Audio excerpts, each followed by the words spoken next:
नमस्कार दोस्तों, स्वागत है आपका आपके अपने यूट्यूब चैनल मन अप स्टोरीज में। दोस्तों, ये कहानी चल रही है तुम जिंदगी हो मेरी, और इसके 2 पार्ट अपलोड हो चुके हैं। ये तीसरा पार्ट है। तो चलिए दोस्तों, तीसरे पार्ट को शुरू करते हैं। उसने धीरे से प्रमोद को बोला, भाई आज तो हिटलर भी नॉर्मल लोगों जैसे ही बिहेव कर रहे हैं। प्रमोद सुनकर हंस दिया। चुप पगली, देवांश दिल का बहुत ही अच्छा है। सभी आइसक्रीम खाने लगे। साक्षी प्रमोद को थैंक्स बोली कि आपने मेरी देवी को आज बहुत बड़ी खुशी दी है। प्रमोद सबको रात का खाना साथ ही खाने का ऑफर देता है, जिसे सब लोगों ने मान लिया। देवी प्रमोद को धीरे से पूछी, भाई आपने साक्षी को प्रपोज किया कि नहीं? प्रमोद नहीं में सिर हिला देता है। देवी, ओफो भाई, आप भी ना। आप कहें तो आपकी तरफ से मैं ही प्रपोज कर दूं? प्रमोद हंस दिया। नहीं नहीं, अगले वीक मेरा बर्थडे है, उसमें करूँगा। पक्का ना भाई? हाँ, एकदम पक्का। साक्षी उन दोनों की बातों में खोए हुए देख थोड़ा जोर से बोली, अरे दोनों नए नए भाई बहन बात से ही पेट भर लोगे क्या? मुझे बड़ी जोर से भूख लग रही है। उसकी बात सुनकर सब हंस पड़े। रेस्टोरेंट में खाना खाने के बाद देवांश और प्रमोद ने देवी और साक्षी को उनके घर ड्रॉप कर दिया। उनके घर जाने के बाद देवांश प्रमोद को धक्याते हुए बोला, अबे साले, आज तो तू मेरी जान ही निकाल देता। प्रमोद रूठने का नाटक करते हुए कहा, तुझे मुझ पर विश्वास नहीं है क्या? मैं सब कुछ जानते हुए भला ऐसे कैसे कर सकता हूँ? देवांश, वैसे आखिर बात क्या थी जिससे अचानक तूने उसे अपनी बहन बना लिया? प्रमोद, पता नहीं भाई, पर जब साक्षी ने बताया कि देवी अनाथ आश्रम में रहती थी तो मेरा दिल भर आया और सब कुछ अपने आप हो गया। भाई मेरी तरह उसका भी कोई नहीं है।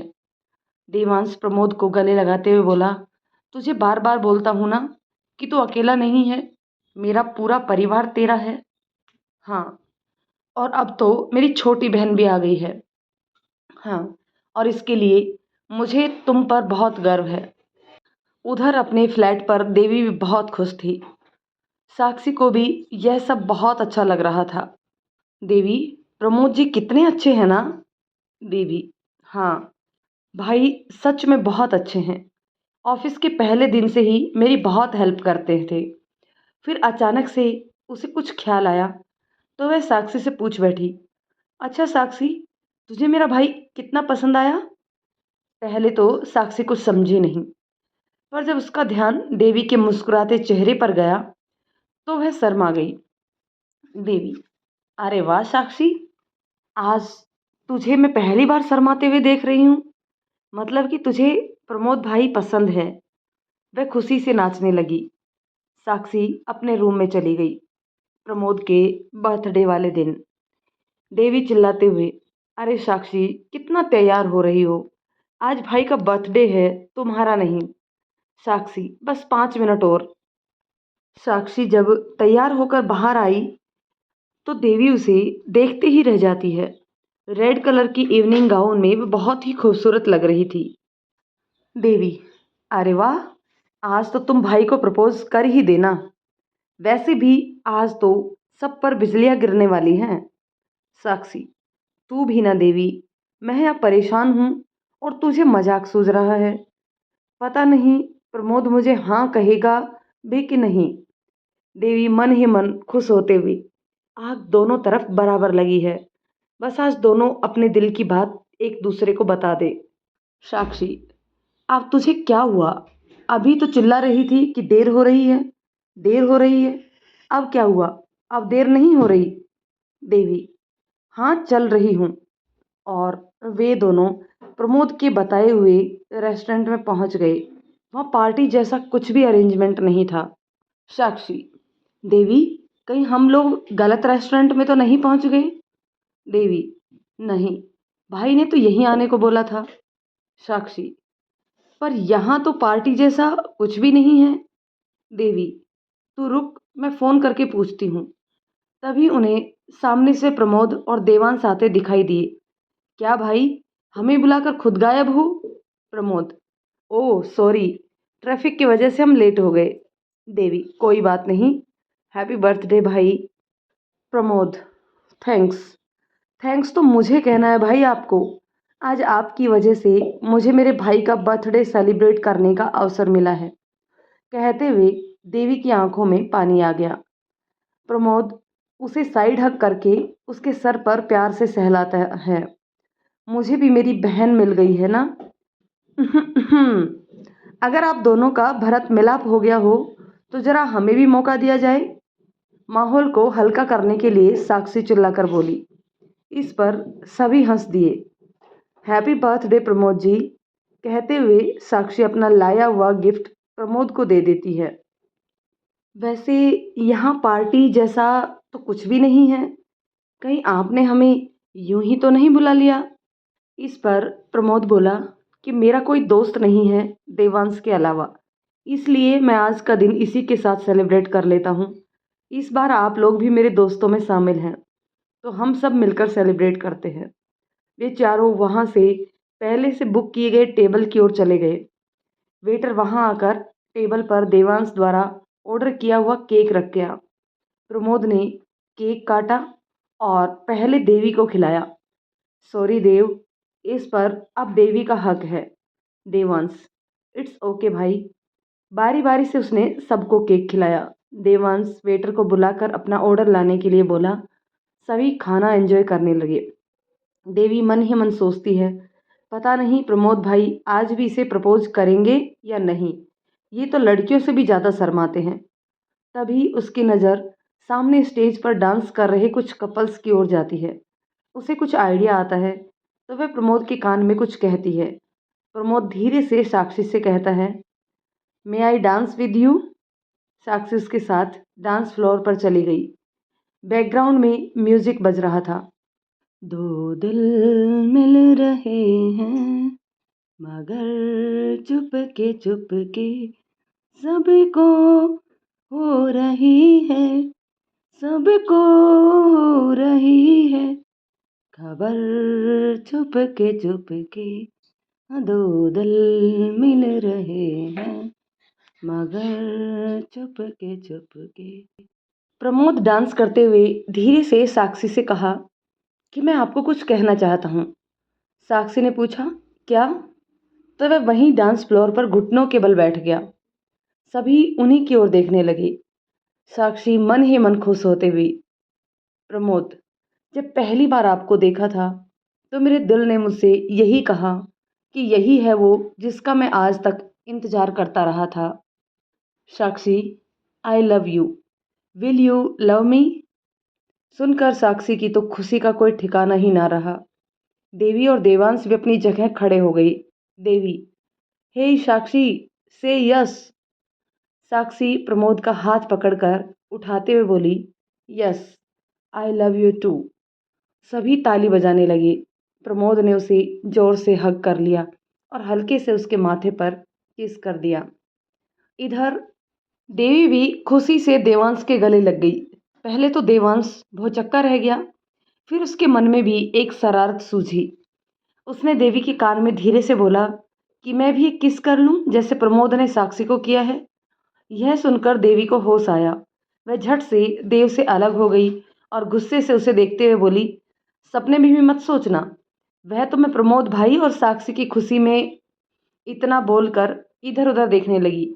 It's okay, I just kidding, not serious.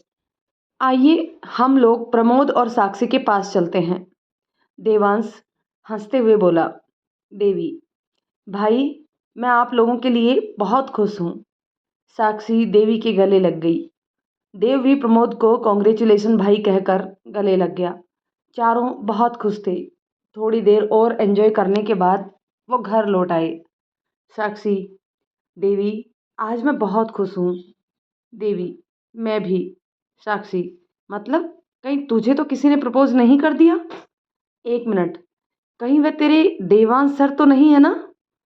देवी को अचानक देव द्वारा उसके कान में कही गई बात याद आ गई तो वह चिल्ला उठी, नो वे, उस हिटलर के साथ कभी नहीं। वह साक्षी को कुशन फेंक कर मारने लगी।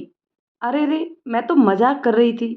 वैसे लड़का अच्छा है, तुम दोनों की जोड़ी अच्छी रहेगी, साक्षी हंसते हुए बोली। देवी, देख साक्षी, कह देती हूँ, दोबारा उस हिटलर का नाम मत लेना।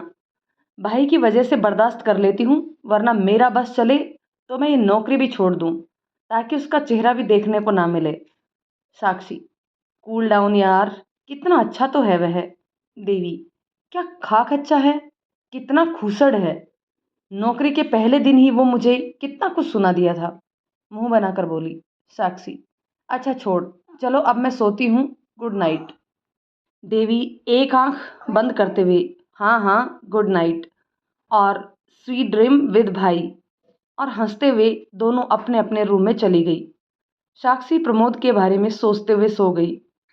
देवी को रह रहकर देवांश की किस करने वाली बात याद आ जाती तो वह चिढ़ जाती। कैसे मैं उसके गले लग गई, ना जाने वो मेरे बारे में क्या सोचता होगा। जरूर वह मुझे ऐसी वैसी लड़की समझ रहा होगा, तभी उसने वो किस वाली बात कही। छी, उसे शर्म भी नहीं आई। कैसे ढीठ की तरह हंस रहा था, बेशर्म कहीं का, बदतमीज, बददिमाग। मेरा देव ऐसा नहीं होगा, उसे तो रेखा माँ ने अच्छी तमीज सिखाई होंगी। देव का ध्यान आते ही देवी की आंखें खुशियों से भर गई। पता नहीं देव, तुम कब मिलोगे। शायद तुम मेरे आसपास ही हो, तुम्हारी खुशबू महसूस करती हूँ मैं, पर तुम्हें पहचान नहीं पा रही हूँ। एक बार फिर से वह देव की यादों में खो गई। वहाँ देव भी अभी तक उन्हीं पलों को याद में खोया हुआ था जब देवी उसके गले लगी थी। बेख्याली में ही सही, पर उसे इतने करीब से महसूस करने का मौका मिला था उसे। हाँ, तुम मेरी देवी ही हो, अब मुझे पक्का यकीन हो गया है।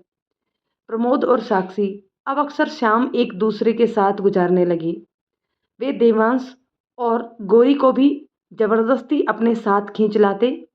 अब देवी भी धीरे धीरे देवांश के साथ खुलने लगी। एक दिन साक्षी ने सभी को अपनी प्रमोशन की खबर सुनाई तो देवी और प्रमोद पार्टी पार्टी चिल्लाने लगे। साक्षी तैयार हो गई।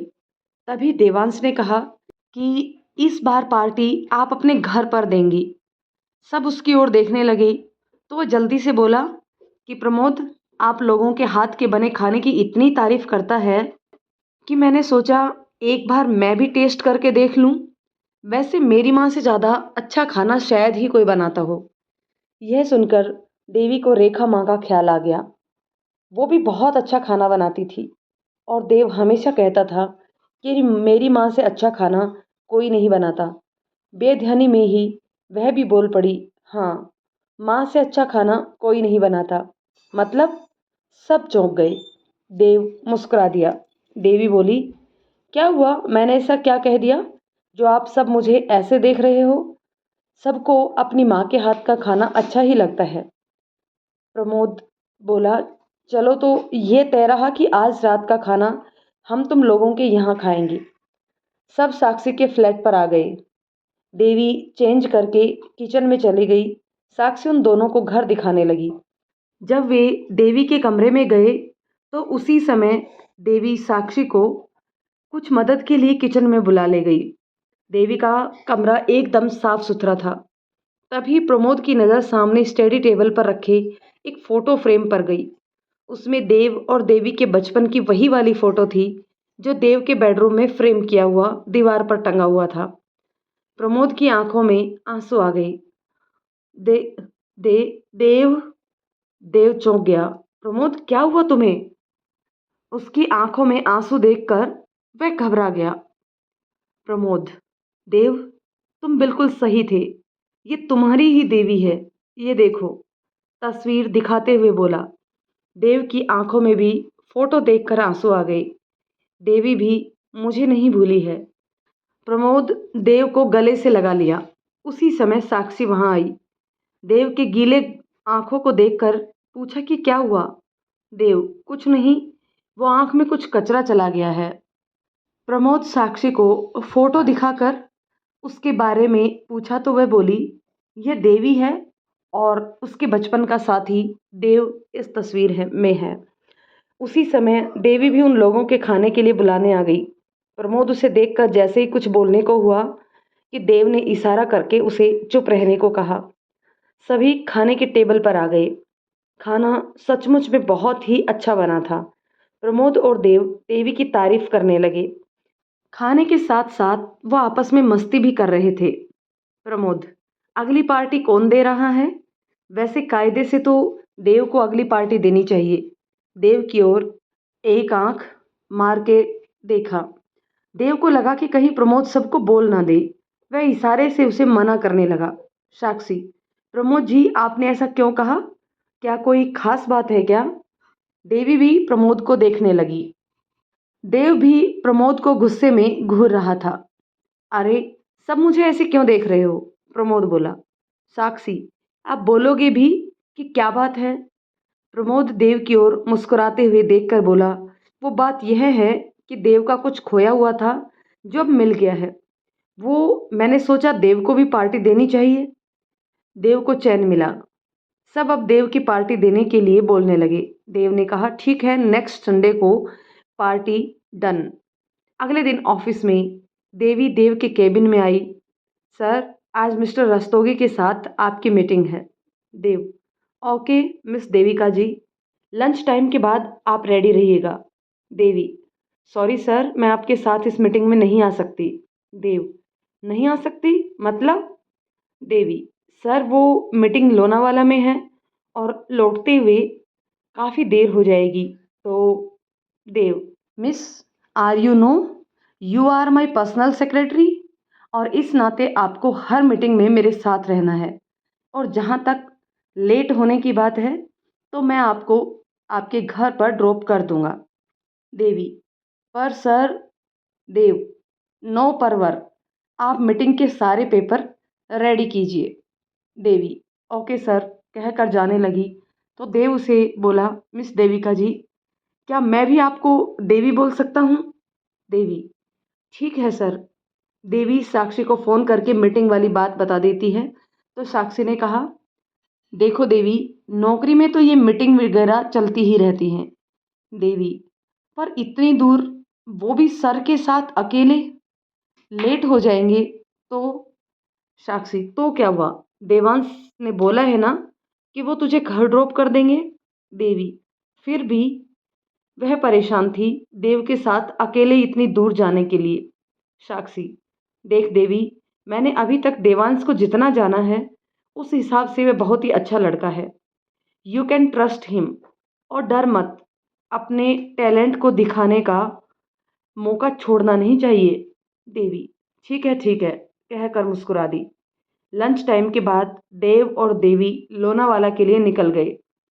देव बहुत खुश था कि मीटिंग के बहाने उसे देवी के साथ कुछ वक्त मिल जाएगा अकेले बिताने को। इधर देवी असहज थी। वह आंख मूंद कर सीट पर सिर टिका ली। उसे यह एहसास हो रहा था कि देवांश के मन में उसके लिए कुछ फीलिंग्स है। वह नहीं चाहती थी कि यह फीलिंग्स आगे बढ़े, क्योंकि वह देव के अलावा किसी और के बारे में सोचना भी नहीं चाहती थी। नहीं नहीं, मुझे सर के मन को टटोलना होगा, उनको आगे बढ़ने से रोकना होगा। मैं नहीं चाहती कि मेरी वजह से कोई दुखी हो। शायद यही वो एहसास था जिसकी वजह से देवी इतनी दूर देवांश के साथ अकेले नहीं आना चाहती थी। देवांश और देवी मीटिंग में पहुंचे। देव ने देवी को प्रेजेंटेशन देने के लिए बोला। पहले तो देवी ने मना कर दिया, फिर देव के समझाने पर उसने प्रेजेंटेशन दिया, जिससे सारे क्लाइंट खुश हो गए। सब ने देवी को कॉन्ग्रेचुलेट्स किया। मिस्टर रस्तोगी, देव, आपने तो बोला था कि मिस देविका जी का यह पहला प्रेजेंटेशन है, पर इनके परफॉर्मेंस को देखकर ये बिल्कुल नहीं लगा। फिर देवी की तरफ देखकर बोले, वेल डन बच्चे, आप काफ़ी आगे तक जाएंगे। देवी, थैंक्स सर। देव, फिर मिलते हैं सर, कहकर देवी के साथ निकल गई। देवी, सर हम काफ़ी थक गए हैं, इफ़ यू डोंट माइंड, तो क्या हम कहीं रुककर चाय पी लें? देव, देव ने एक चाय की दुकान देखकर गाड़ी रोक दी। दोनों दुकान के बाहर बने बेंच पर बैठ गए। देव ने 2 कप चाय ऑर्डर कर दिया। थोड़ी ही देर में एक लड़का उनके पास चाय रख गया। दोनों चुपचाप चाय पी रहे थे। देव देवी से बात करने का बहाना खोज रहा था। देव, देवी, आप अपने बारे में कुछ बताइए। देवी, सर मेरी लाइफ में ऐसा कुछ खास नहीं है जो मैं आपको बताऊं। देव, फिर भी कुछ तो होगा, जैसे फैमिली, दोस्त। देवी, कुछ खास नहीं है। जब मैं 2 साल की थी तो रोड एक्सीडेंट में मेरे मम्मी पापा गुजर गए थे। दादी के डर से चाचा चाची ने पाला, पर दादी का बहाना खत्म हो गया तो चाचा ने मुझे एक अनाथालय में छोड़ दिया। कहते हुए उसकी आंखों में आंसू आ गए, जिसे देखकर देव का मन भी भर गया। बस देवी, अब हम मिल गए हैं, अब तुम्हारे आंखों में मैं एक भी आंसू नहीं आने दूंगा। देव ने मन में बोला। देव, और दोस्त? देवी, हाँ एक दोस्त था जो बिछड़ गया है, उसी को ढूंढने हम यहाँ आए हैं। देव मन में, वो तो तुम्हारे सामने ही है। देवी, सर एक बात मैं भी पूछूं? देव, पूछो। देवी, इतनी लड़कियां आपके आगे पीछे घूमती हैं, पर आप उनसे दूर क्यों भागते हैं? देव, प्रमोद ने बताया। देवी, नहीं, भाई ने नहीं। देव, तब? देवी, ऑफिस में सब बोलते हैं, और हंस दी। देव, मैं पहले से ही बुक्ड हूँ, हंसते हुए बोला। देवी, वाह, सच में? कहाँ है वो? हम लोगों को भी कभी मिलवाइए। देव, मिलवाएंगे, जल्द ही सबको मिलवाएंगे। देव देवी को उसके घर ड्रॉप कर देता है। देवी घर पहुंचकर साक्षी से थैंक यू बोलकर उससे लिपट गई। साक्षी, अरे अरे, किस बात का थैंक्स? देवी, मैंने पहली बार बिना डरे प्रेजेंटेशन दिया, सब काफ़ी खुश थे। साक्षी, मैंने तो पहले ही कहा था कि तुम कर सकती हो। इधर देव भी घर पहुंचकर काफ़ी खुश था। रेखा जी देव को मुस्कुराते देखकर काफ़ी खुश थी। देव बेटा, आजकल आप बहुत खुश खुश रहते हैं, कोई खास बात है क्या? तो दोस्तों, कहानी के इस पार्ट को यहीं रोकते हैं। मिलते हैं कहानी के अगले पार्ट में। तब तक के लिए ये कहानी आपको कैसी लगी कमेंट करके ज़रूर बताइएगा। यदि ये कहानी आपको पसंद आती है तो इसे लाइक शेयर कर दीजिए, और यदि चैनल पर नए हैं तो प्लीज़ चैनल को सब्सक्राइब ज़रूर कर लीजिए। दोस्तों, मिलते हैं कहानी के अगले पार्ट में। तब तक के लिए शुक्रिया।